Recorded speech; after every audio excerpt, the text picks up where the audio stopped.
What is going on to all my movie fans out there, and welcome back to my channel, MovieFiles. Today we are discussing the 7th film within the live-action Transformer universe, and we're talking about Transformers Rise of the Beast, a film I got a chance to check out in theaters the other day, and I'm very excited to share my thoughts with you all in today's spoiler-free review. But first, let me know in the comments if you all were looking forward to seeing this in theaters, and of course, once you've seen it, let's talk about the things you liked, loved, and things that didn't work for you all in the comments below. And of course, if you've seen all 7 live-action Transformer movies, where would you rank this one amongst the others? Let's talk about it in the comments below. So I'm gonna be honest with you all, your boy has suffered from Transformers fatigue. Now I'm gonna make a separate ranking video in the coming days, but let's just say the last few Michael Bay films, to me, I was burnt out. I have a headache just thinking about those films, right? But then come 2018, we get Travis Knight, who directed Bumblebee, which is a film I thoroughly enjoyed. And to answer that question, hey E,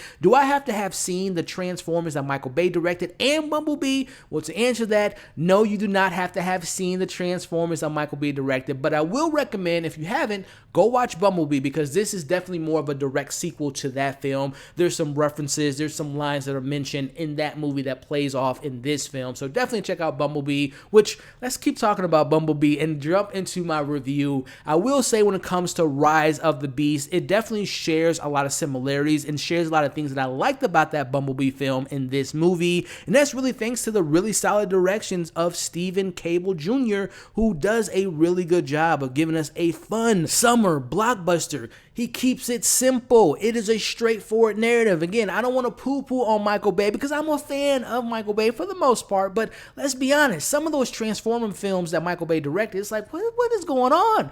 Excalibur, time travel, convolutedness, messiness. But when it comes to Rise of the Beast, for good or bad, but in my opinion, for the good, it's simple and it's straight to the point, which I really appreciated. But sticking to more of his direction, I really thought that Steven did a good job of handling a lot of the action sequences. Were really well put together. You can easily follow who was the good guys versus the bad guys. It had a really good flow to it, and as we'll discuss a little bit later, the third act is very exhilarating. So shout out to Steven, man. He's 2 for 2 in my book with Creed 2 and now this. I'm very excited to see what he does next, because he did a really good job in directing this film. But also, I want to give some flowers to the production team, because hey, we're in the 90s, baby. Your boy is a 90s baby, and I really had fun diving into the 90s in this film. Now, I will admit, the film kind of loses the 90s charm as it goes along, but focusing on the 90s within the first half of the film, it did a really good job of just having the clothing, the lingo, the background aesthetics, as well as,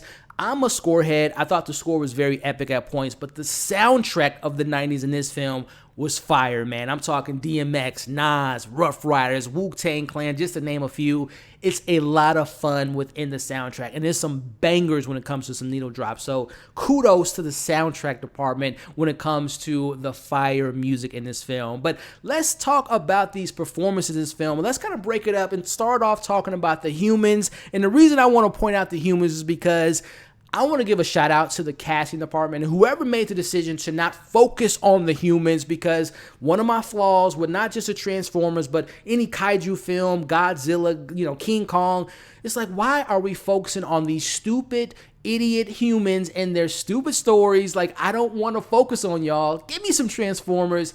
And thank you again for the people that limited this story to about 4 or 5 humans in this story. Thank you so much. We got a lot of Transformers, and I'm very appreciative of that. But talking about the performances, I want to talk about liking these characters. They're not annoying. I want to start off by talking about Dominique Fishback, who plays this researcher who works for a museum. I thought that she was great. I am such a big fan of Dominique. I love that her career is taking off. She had Swarm earlier this year. She now has this. She was really fun in this film, as well as I want to give a shout out to the young actor who plays Chris, who is the younger brother of one of our lead characters by the name of Noah. I really enjoyed Chris and his relationship with his older brother Noah. The brotherly bond is truly the heart of this film, and the Chris character is a huge motivational factor of why Noah's going on this journey. So I thought that little kid was fantastic. But I want to talk about Noah, played by Anthony Ramos, who is really the lead of this film, and he was absolutely fantastic. He proves to us, and I I've always known this, but for people at home that might not be familiar with him, he is a megastar, man. The man can sing and dance, as we've seen from Hamilton, as well as what we got from Into the Heights. He can do drama, and as he shows in this film, he is an action star. So shout out to Anthony Ramos. I really enjoy this character. He has a really good arc in this film, and this man can do action, y'all. So shout out to the humans. I can't believe I'm saying that in the Transformers film. I won't, put disrespect on Charlie from Bumblebee as well as Sam Witwicky, but for the most part, a lot of those humans in Transformers are just terrible, right? But I will not say that about this film because I really enjoyed them. But let's pivot over and talk about the Transformers. Now, there are a lot of them in this film. We have the Maximals, we have the Autobots, we have the Terracons, but there are some standouts for me. I want to start off by talking about Optimus Prime. Now, Optimus, y'all, straight savage. He was not playing any games in this film. Like, when it came to his relationship with the humans, he's like, I don't F with y'all. I don't want to even be here. But he has a really interesting arc that we see within this film as far as trust issues that Optimus Prime has. But I thought that he was a very much a awesome character in this film. Also want to give a shout out to the crowd pleaser, and that is Bumblebee. He definitely has some of the most exhilarating moments in the film, and I'll just say this: if you all have seen Infinity War, and I'm thinking about Bring Me Thanos, there is a, I'll say, reference to that in this film, and when you see the movie, you'll know exactly what I'm talking about. So shout out to Bumblebee in this film. But also, I thought that Michelle Yeoh was a great character in this film. Optimus Primal was a cool character, but MVP, my favorite Transformer in this movie, played by Pete Davidson himself, he plays Mirage. Now, I thought that Mirage brought some of the best laughs in this film, had some of the best action moments, but also the chemistry and the dynamic duo between Mirage and Noah was just fantastic. It definitely competes with Bumblebee and Sam Witwicky. It competes with Charlie and Bumblebee in the Bumblebee film. It is a really good dynamic and really has some of my favorite moments between those two characters. So Mirage was absolutely incredible. To wrap this positive part up about the review with some final points, I want to talk about, again, not to drag on Michael Bay, but some of those comedy beats in those films were absolutely terrible in my opinion. But when it comes to the comedy in this film, it was pretty well done. I got some good laughs in this movie, which is always a positive, as well as wrapping into the conclusion without spoiling anything in the final act. I had so much fun in the third act of this film. It is literally wall-to-wall action for about 25-30 minutes straight. And again, there is a somewhat of an Infinity War moment in the third act that got a big round of applause from the audience, including myself. So again, I thought it ended on a very good note, which, speaking of ending on a good note, no spoilers, but I'll just say this.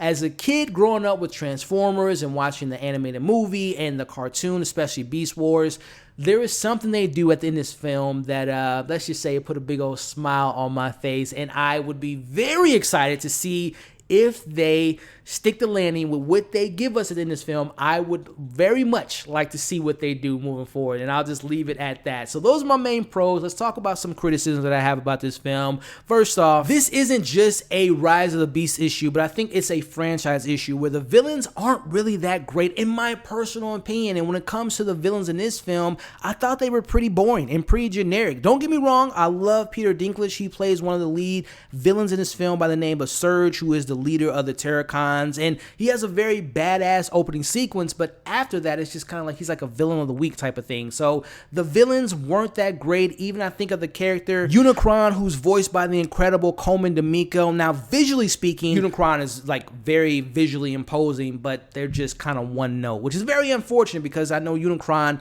from the Transformer lore is a very important character, and I feel like they were just kind of there and really didn't add much to the actual narrative. So the villains weren't that great for me.